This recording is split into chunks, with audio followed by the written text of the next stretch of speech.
Hello, traders. FX Pip Collector here. Today is Tuesday, April 29th, and this is my analysis for the Euro Yen. If you haven't done so yet, definitely do check out my free Discord channel, which is linked down here in the corner at the end of the video, and take a look at my website, fxpipcollector.com. Make sure you watch the video on my home screen to learn more.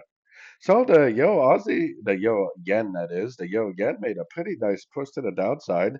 The thing that you need to recognize about these patterns and then these moves is that the move down is definitely not a correction in my eyes. The move down is a five-wave impulsive move, which means it's more likely either a wave A or wave one. Because of my higher time frame analysis, I assume that it's likely a wave A, which means that the move up that we're currently in is probably going to be a correction to this move down, like a wave B.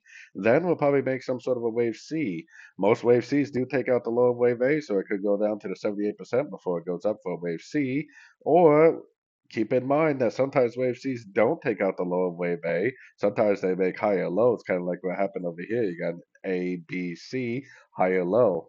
So keep an eye out. If it does push up with a correction and then push down, keep an eye on that push down, because if you can identify the end of that push down, it's probably the end of an ABC correction and probably another trend trade in the direction of the much higher time frames, which when you're trading with the trend, you definitely have a much higher probability of being correct, in my opinion. So anyways, don't forget to like and subscribe. And as always, thank you for watching and happy trading.